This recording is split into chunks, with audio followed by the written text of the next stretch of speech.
भारत रत्न राष्ट्र ऋषि नानाजी देशमुख की 12वीं पुण्यतिथि में आज चित्रकूट में कई बड़े दिग्गज नेता श्रद्धा सुमन अर्पित करने पहुंचे।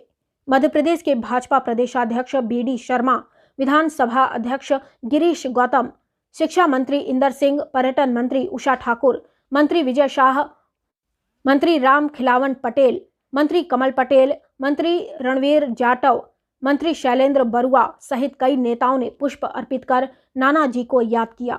सभी ने ग्रामोदय विश्वविद्यालय के नानाजी पार्क पहुंचकर पुष्प अर्पित कर श्रद्धांजलि दी। साथ ही सभागार में आयोजित संगोष्ठी में अपने अपने विचार व्यक्त किए। इस संगोष्ठी में नई शिक्षा नीति पर चर्चा हुई और नई शिक्षा नीति 2020 का मसौदा तैयार हुआ। दरअसल देश भर के करीब 33 विश्वविद्यालय के कुलपतियों की मौजूदगी में इस शिक्षा नीति को चित्रकूट में तैयार किया गया, जिसमें आत्मनिर्भरता और ग्राम राजस्व को शामिल किया गया है। भारत में रत्न नानाजी देशमुख को श्रद्धांजलि अर्पित करने के लिए सुबह से ही DRI ग्रामोदय विश्वविद्यालय के पार्क व सियाराम कुटीर में बड़ी संख्या में नेता समाज सेवी पहुंचे। नानाजी के 12वीं पुण्यतिथि में नई शिक्षा नीति 2020 को लागू किया गया, जिसमें स्वावलंबन, आत्मनिर्भरता और ग्राम राजस्व की परिकल्पना की गई। इस नीति को देश भर से 33 विश्वविद्यालय के कुलपतियों के मार्गदर्शन और उनके कल्पनाओं पर तैयार किया गया। 3 दिन से शिक्षा नीति पर चल रही संगोष्ठी का आज समापन हुआ। उच्च शिक्षा विभाग द्वारा नई शिक्षा नीति को लेकर घोषणा पत्र जारी हुआ। चित्रकूट के नाम पर घोषणा पत्र जारी हुआ है और 5 बिंदु रखे गए हैं। सभी नेताओं ने नाना के की कल्पना को साकार करने का संकल्प लिया। विधानसभा उपाध्यक्ष ने भी मैकाले की शिक्षा नीति के दोष बताकर नई शिक्षा नीति लागू करने पर केंद्र सरकार की सराहना की, तो भाजपा प्रदेश अध्यक्ष ने भी नई शिक्षा नीति की आवश्यकता बताई। नाना जी की कल्पना को लेकर के नाना जी ने खुद आत्मनिर्भर गांव बनाने की न केवल परिकल्पना करी, बल्कि रातल पर उतार करके और वो इंतजार करते रहे कि कब उनके विचारधाराओं की सरकार आएगी, कब गांव का व्यक्ति आत्मनिर्भर बनेगा। उन्होंने जिस प्रोजेक्ट को शुरुआत करी और एक मॉडल के रूप में पूरे दुनिया को दिखाया।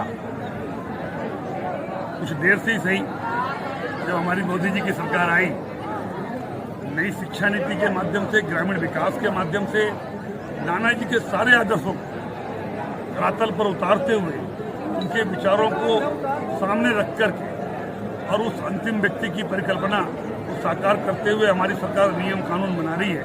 और आज उसके परिलक्षित होने लगे हैं निर्णय। इसमें गांव विकास के साथ साथ शिक्षा नीति में परिवर्तन।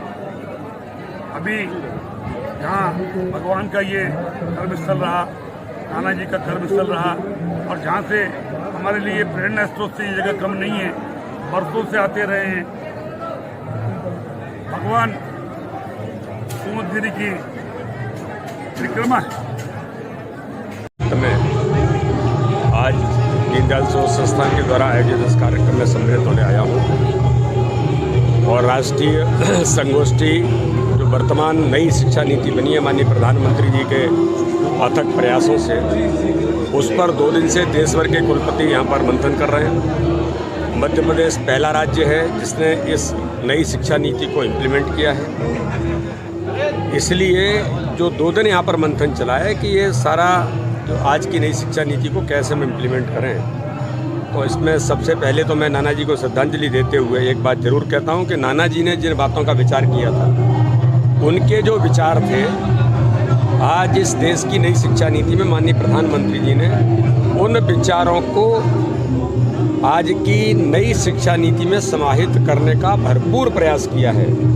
चाहे वो नाना जी ने इस चित्रकूट के अंदर शिक्षा के क्षेत्र में, सामाजिक क्षेत्र में विकास के एक मॉडल के तौर पर और आत्मनिर्भर भारत का नारा माननीय प्रधानमंत्री ने दिया है, तो माननीय नाना जी ने भी इसी परिकल्पना पर इस चित्रकूट का जो प्रकल्प है उस दिशा में कदम उठाए थे कि अपना गांव किस प्रकार से आत्मनिर्भर बने। तो इस शिक्षा नीति में भी यही सारी चीज़ें समाहित हैं, बच्चों के लिए भी और बाकी जो विकास के मॉडल पर। तो ये यहाँ पर जो हुआ उसके अन्य देश के अन्य देशों में रेप्लिकेशंस हों, ये प्रयास हैं और शिक्षा नीति पर एक गहरा मंथन हुआ है। इसलिए मैं नाना जी को आज श्रद्धांजलि के साथ यहाँ से और हम भी कुछ सीख करके जो तैयारी हुई है